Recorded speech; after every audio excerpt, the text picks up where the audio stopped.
ago, his interview and then his press conference. You came, and you did have a tough month, but you came home from Europe about 11 or 12 days before the debate, spent 6 days in Camp David. Why wasn't that enough rest time, enough recovery time? Because I was sick. I was feeling terrible. Matter of fact, the docs with me, I asked if they did a COVID test because they were trying to figure out what was wrong.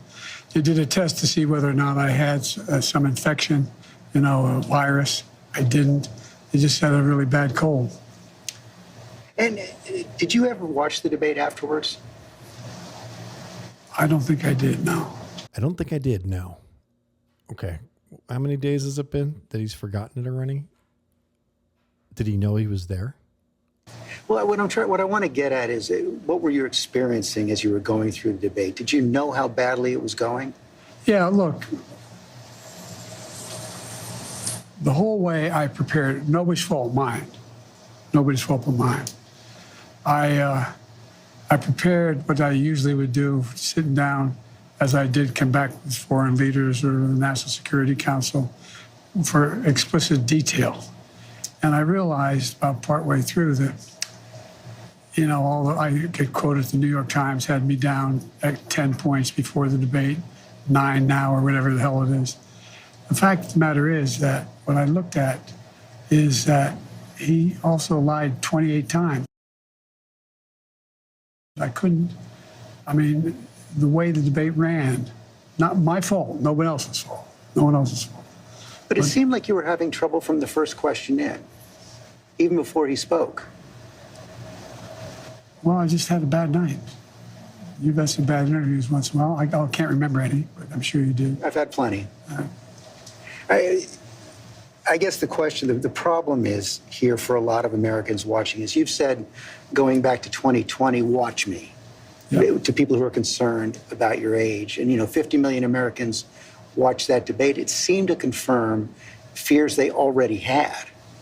Well, look, after that debate, I did 10 major events in a row, including till 2 o'clock in the morning after that debate. I did events in North Carolina. I did events in Georgia. Did events like this today. Large crowds, overwhelming response. No slipping. No slipping? And so I just had a bad night. I don't know why. And how quickly did it come to you that you were having that bad night? Well, it came to me as having a bad night when I realized that even when I was answering a question, even though they turned his mic off, he was still shouting. He was still shouting. I think I might have heard President Trump mutter like 3 words when his mic was off. But that confused Joe, apparently. And I let it distract me. I'm not blaming it on that. But I realized that I just wasn't in control.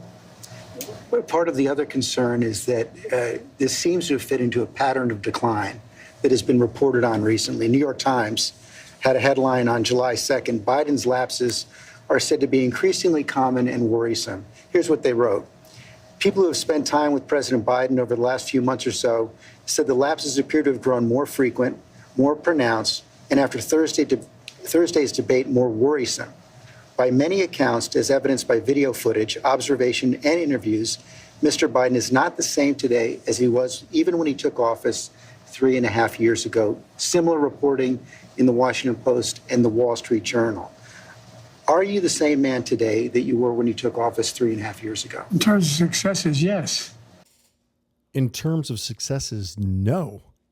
I directed the intelligence community to be a significant amount of intelligence be declassified so I could start building an international coalition to oppose the invasion.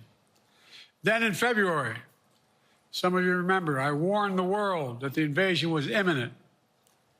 I rallied a coalition of 50 nations from Europe to Asia to help Ukraine defend itself. Many foreign policy experts thought, as Putin amassed Russian forces just 100 miles north of Kyiv. It's pronounced Kiev. It's not Kev. It's not Kyiv. It's Kiev. Kiev. The capital of Ukraine, but Putin thought it was the mother home of Russia. The capital would fall in less than a week. But the Ukrainian people, backed by a coalition to help build, stopped them. Today, Kyiv still stands, and NATO stands stronger than it has ever been. During the week of this summit, several heads of states made it a point in their statements to thank the United States and to thank me personally. So many countries are still kissing up to us because we hold the purse strings. For all that NATO has achieved. NATO is not only stronger, NATO is bigger because we led the charge to bring in Finland and Sweden into the alliance. And it makes a gigantic difference. Excuse me. Meanwhile, my predecessor has made it clear he has no commitment to NATO. He's made it clear that he would feel no obligation to honor Article 5. He's already told Putin, and I quote, "Do whatever the hell you want." He never said to Putin, do whatever you want. In fact, the day after Putin invaded Ukraine, here's what he said. It was genius. It was wonderful.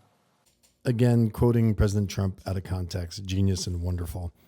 He might have said genius because you're president, Joe, but wonderful, no. Some of you forgot that, but that's exactly what he said. But I made it clear a strong NATO is essential to American security. And I believe the obligation of Article 5 is sacred. And I would remind all Americans, Article 5 is invoked only once in NATO's long history, and that was to defend America after 9/11. Article 5 was revoked only once so America could defend herself. I made it clear that I will not bow down to Putin. I will not walk away from Ukraine. I will keep NATO strong. That's exactly what we did and exactly what we'll continue to do. Now, the future of American policy is up to the American people. This is much more than a political question. It's more than that. It's a national security issue. Don't reduce this to the usual testament. The usual testament. That people talk about, issues of being a political campaign. It's far too important. It's about the world we live in for decades to come. Every American must ask herself or himself, is the world safer with NATO? Are you safer? Is your family safer? I believe the American people know. The answer to all those questions is yes. And I believe the American people understand that America is stronger because of our alliances. So we're stronger because of our alliances, and we've got all the money and the military, and we're using our assets and helping everybody else, but we're stronger. I believe the American consensus from Truman to Reagan to me still holds today. America cannot retreat from the world. We must lead the world. We're an indispensable nation, as Madeleine Albright wrote. Now let me turn to three other key issues. Just this morning, we had a great economic report showing inflation is down. Overall prices fell last month. Core inflation is the lowest it's been in 3 years. Prices are falling for cars, appliances, and airfares. Grocery prices have fallen since the start of the year. We're going to keep working to take down corporate greed to bring those prices down further. Meanwhile, Trump's calling for a 10% tariff on everything Americans buy, including food from overseas, vegetables, and other necessities. And economists tell us that would cost the average American working family another $2,500 a year. It's a tax of $2,500 a year. Second, our efforts to secure the border, southern border, is working. After Trump killed the bipartisan effort to secure the border, Republicans and Democrats had worked on, because he thought it would benefit me and make him a loser, Republicans walked away. So I took executive action last month. As a consequence, working with Mexico, border encounters have gone down over 50%. Borders and what have gone down 50%? Is he trying to say that illegal immigration has gone down 50%? Is he trying to say that? Really? The current level is lower today than when Trump left office. Third, for months, the United States has been working to secure a ceasefire in Gaza, to bring the hostages home, to create a path for peace and stability in the Middle East. 6 weeks ago, I laid out a detailed plan in writing. It was endorsed by the UN Security Council, the G7. That framework is now agreed on by both Israel and Hamas. So I sent my team to the region to hammer out the details. These are difficult, complex issues. There's still gaps to close. We're making progress. The trend is positive, and I'm determined to get this deal done and bring an end to this war, which should end now. Let me conclude where I began. We're the United States of America. We are the indispensable nation. Our leadership matters. Our partnerships matter. This moment matters. We must rise to meet it. With that, I'll take your questions. I've been given a list of people to call on here. Reuters, Jeff Mason.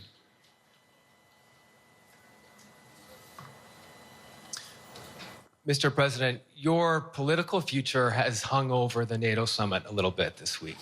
Speaker Pelosi made a point of suggesting that your decision on whether to stay in the race was still open. George Clooney and a handful of lawmakers have called on you to step aside. Reuters is reporting tonight that UAW leadership is concerned about your ability to win. UAW just endorsed me, but go ahead. Thank you. My question for you is, how are you incorporating these developments into your decision to stay? And separately, what concerns do you have about Vice President Harris's ability to beat Donald Trump if she were at the top of the ticket? Look, I wouldn't have picked Vice President Trump Joe, I'm so glad that you picked President Trump for your VP. to be vice president, that I think she was not qualified to be president. So let's start there. Number one, the fact is that the consideration is that I think I'm the most qualified person to run for president. I beat him once, and I will beat him again. Secondly, the idea, I served in the Senate a long time. The idea that senators and congressmen running for office worry about the ticket is not unusual. And I might add, there are at least 5 presidents running or incumbent presidents who had lower numbers than I have now, later in the campaign. So there's a long way to go in this campaign. And so I'm just going to keep moving. And because, look, I got more work to do. We've got more work to finish. There's so much, we've made so much progress. Think about it. Think about where we are economically relative to the rest of the world. Name me a world leader who wouldn't want to trade places with our economy. We've created over 800,000 manufacturing jobs, 1.5 million, so things are moving. We got more to go. Working class people still need help. Corporate greed is still at large. Their prices, the corporate profits have doubled since the pandemic. They're coming down, and so I'm optimistic about where things are going. Danny Kemp, AFP. Thanks. Thank you, Mr. President. I wanted to ask you about you mixed up Presidents Zelensky and Putin earlier today. And you now have sort of your key allies, including the British Prime Minister, the President of France, the German Chancellor having to step in and make excuses for you on that. Officials here are saying off the record that your decline has become noticeable. Hasn't this now, frankly, become damaging for America's standing in the world? Thank you. Did you see any damage to our standing in my leading this conference? Have you seen a more successful conference? What do you think? And the Putin piece, I was talking about Putin, and I said, and now, at the very end, I said, Putin. I said, no, I'm sorry, Zelensky. And then I added 5 other names. Look, guys, the idea anybody suggests that we haven't had an incredibly successful conference.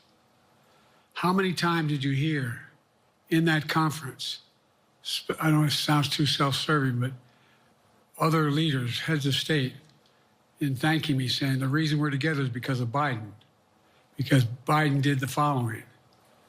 Look, folks, this is, well, anyway, I thought it was the most successful conference I've attended in a long time, and find me a world leader who didn't think it was. Next one, Nancy Cordes, CBS. Thank you, Mr. President. You mentioned other instances in history where presidents have faced a challenge, but what makes this moment in history so unique is that it is not your enemies who are calling on you to reconsider your decision to stay in the race. It's your friends, supporters, people who think you've done a great job over the past 4 years. Have you spent time thinking about what it would mean for your legacy, which you've worked decades to build, if you stay in the race, despite the concerns that voters say they have, and you lose to someone who you yourself have argued is unfit to return to the Oval Office? Well, look, I'm not in this for my legacy. I'm in this to complete the job I started. As you recall, understandably, many of you and many economists thought my initial initiatives that I put forward, can't do that, it's going to cause inflation, things are going to skyrocket, the debt's going to go up. What are you hearing now from mainstream economists? 16 economic Nobel laureates said I've done a hell of a job. That under my plans so far and what's going to happen in the future if I'm reelected, that things are going to get much better. Our economy is growing. I was determined when I got elected to stop the trickle-down economic theory, that if the wealthy did very well, everybody else would do well. My dad was a well-read, decent guy. I don't remember much trickling down on his kitchen table. Middle-class people and working-class people need help. And so what happened is I decided to was able to implement as president what I believed when I was a senator. And that is that the way to build this economy is from the middle out and the bottom up. That way we grow the economy. And the wealthy still do very well. They do fine. And guess what? Find me an economist, a mainstream economist who said we haven't done well. What have we not done that isn't working right now?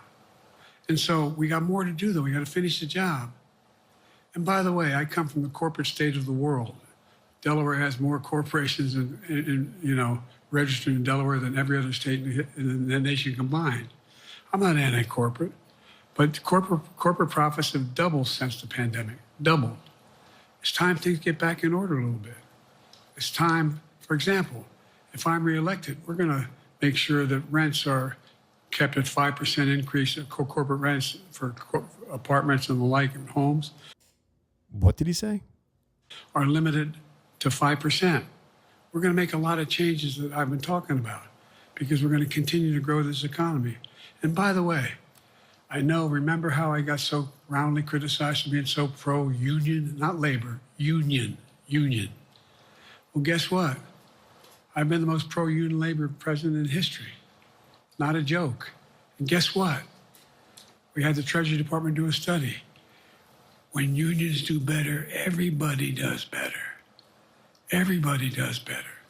And we talk about how, for example, remember when we talked about getting the computer chip industry back in the United States? Used to be 40% of the industry. We invented the chip. 40% of the industry was in the United States. And former presidents decided that the best way to do it is find the cheapest labor in the world. Okay, it wasn't the former presidents that found a way to find cheaper labor in the world. It was the corporations because of the way the policies were set up. That's why the corporations went outside of the U.S. to make profit, which is what they're supposed to do. The policies of President Trump created a lot more business within our country. Now that Joe's in, you know the answer. Send the product over there and import what the product was. And so what did I do? I was told not to go over to to Asia, including Europe, but Asia. And I remember going to South Korea, convincing them to invest $20 billion in the United States to build computer chip factories. And I asked why when they finally decided to do it. And the answer was because you have the safest economy in the world and you have the best workers in the world. So the whole idea here is we've invested, there's over $50 billion in investment in computer chip manufacturing just coming into being. None of you thought that would happen. None of you thought that would happen. So nobody thought that would happen, really. There's plenty of support for you, Joe, from the mainstream media. So I think somebody at least reported that they thought it was going to happen. But it's happening. It's happening. And it's going to grow economies all through. And by the way, red states and blue states. Matter of fact, there's as much in red states as in blue states. I've made no distinction. So my generic point is that the idea that we can't continue to build and grow the economy, make it fairer. Like I said, from my standpoint, when the middle class does well, that's when the whole economy grows. The poor have a shot, the wealthy do well, but the wealthy got to start paying their taxes. As a follow-up, sir, you mentioned that your Vice President Kamala Harris would be ready to serve on day one. Can you elaborate on that? What is it about her attributes and her accomplishments over the last 4 years that make her ready to serve on day one if necessary? Oh, this should be good. First of all, the way she's handled the issue of freedom of women's bodies to have control over their bodies. Secondly, her ability to handle almost any issue on the board. This was a hell of a prosecutor. A great DA in California. She kept prisoners longer than their sentencing, black and white, so they could get road work done in California. Look it up. She is not a great DA. She was a first-rate person, and in the Senate, she was really good. I wouldn't have picked her unless I thought she was qualified to be president. From the very beginning, I made no bones about that. She is qualified to be president. That's why I picked her. No, the reason you picked her, like you said, the reason you were going to pick your VP was because she was black and she was a woman. That's what you set up as a priority for your VP. Black and a woman, and that's what you got. Felicia Schwartz, Financial Times. Thank you, Mr. President. Presidency is the most straining job in the world, and it's 24/7. How can you say you'll be up for that next year, in 2 years, in 4 years, given the limits you've acknowledged that you have today? The limits I've acknowledged I have? There's been reporting that you've acknowledged that you need to go to bed earlier and your evening around 8. That's not true. Look, what I said was, instead of my every day starting at 7 and going to bed at midnight, it'd be smarter for me to pace myself a little more. Joe, if you paced yourself anymore, you'd sleep through the day. And I said, for example, the 8, 7, 6 stuff, instead of starting a fundraiser at 9 o'clock, start at 8 o'clock. People get to go home by 10 o'clock. That's what I'm talking about. I'm not talking about, and if you looked at my schedule since I made that stupid mistake in the campaign, in the debate, I mean, my schedule has been full bore. I've done, where's Trump been? Riding around in his golf cart, filling out his scorecard before he hits the ball? I mean, look, he's done virtually nothing. And I have, I don't know how many, don't hold me to, roughly 20 major events, some of them with thousands of people showing up. And so I just think it's better. I always have an inclination, whether I was playing sports or doing politics, just to keep going, not stop. I just got to just pace myself a little more. Pace myself. And the next debate, I'm not going to be traveling into 15 time zones a week before. Anyway, that's what it was about. That's what it was about. And by the way, even with that, I love my staff, but they add things all the time. At the very end, I'm catching hell from my wife for that. Anyway, I'm sorry, Zeke Miller, Associated Press. Thank you, Mr. President. 2 questions for you. First, On the NATO summit, President Zelensky, in your meeting with him, he pressed you to lift your limitations on the Ukrainian use of American weapons, saying that, in his public remarks afterwards, saying that Ukraine cannot win the war unless those limitations are lifted. Are you reconsidering your position on that? And then secondly, following up on Felicia's question there, leaders of your own party have said that they're not worried about that debate. They're worried about the next bad night and the bad night after that. How can you reassure the American people that you are up to the task and that there won't be more bad nights at a debate stage or somewhere else? First thing about Zelensky asking for the ability to strike deep into Russia. We've allowed Zelensky to use American weapons in the near term, in the near or abroad, into Russia. Whether or not he should be attacked. For example, should Zelensky, he's not. If he had the capacity to strike Moscow, strike the Kremlin, would that make sense? It wouldn't. The question is, what's the best use of the weaponry he has, the weaponry we're getting to him? I've gotten him more long-range capacity, as well as defensive capacity. And so our military is where I'm following the advice of my commander-in-chief, the chief of staff of the military, as well as the Secretary of Defense and our intelligence people. And we're making a day-to-day basis on what they should and shouldn't go, how far they should go in. That's a logical thing to do. Second question related to bad nights, sir. How can you reassure the American people that you won't have more bad nights, whether they be on a debate stage or it's a matter of foreign policy? Well, I tell you what, the best way to assure them is the way I assure myself. And that is, am I getting the job done? Am I getting the job done? Can you name me somebody who's gotten more major piece of legislation passed in 3.5 years? I created 2,000 jobs just last week. So if I slow down, I can't get the job done. That's a sign that I shouldn't be doing it. 2,000 jobs in 1 week. And we've got 320 million people in the country, and he's proud of that. But there's no indication of that yet. None. Who I got here?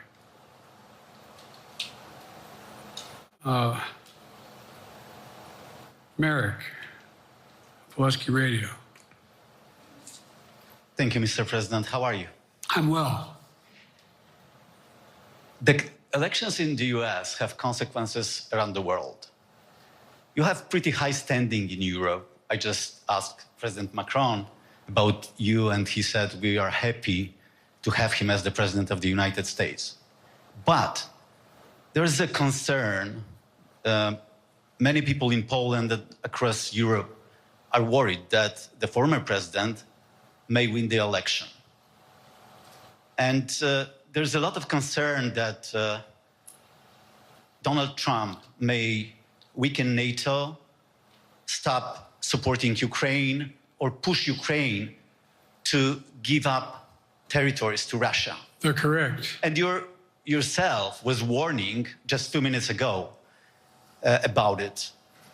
So my question is, do you think that Europe will be left on its own if Donald Trump wins the election?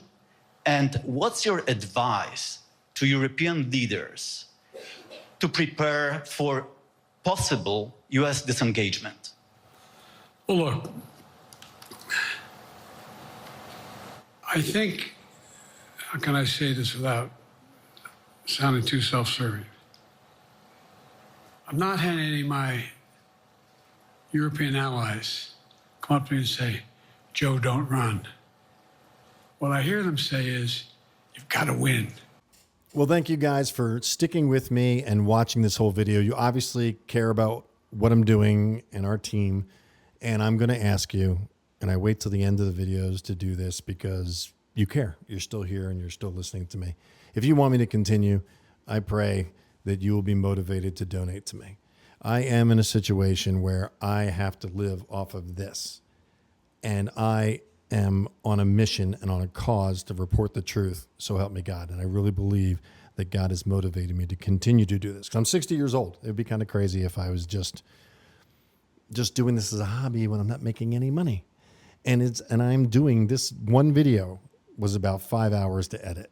So I am producing content for you so you can see a unique perspective from a conservative Christian's point of view about the current events that are going on. And I got an antenna on top of my head. It's like a pandering antenna. I can see whoever's pandering. It's about 98% of the people I know and see on television and everywhere else. So support somebody that's going to report what is actually happening. I'm on X right now, MustangMedic X, very active account, growing quickly. At this moment, we're at like 12,600, and the account's very young. And you can speak your piece, all of it, on X. So MustangMedic X is the name of the account on X, aka Twitter. I recommend going there. Please choose to donate at realmustangmedic.com, or you can go to mustangmedicmedia.com. It forwards to that site, and choose donate so I can continue to do this. The money is not coming in from YouTube at the moment. It's about $275 a month.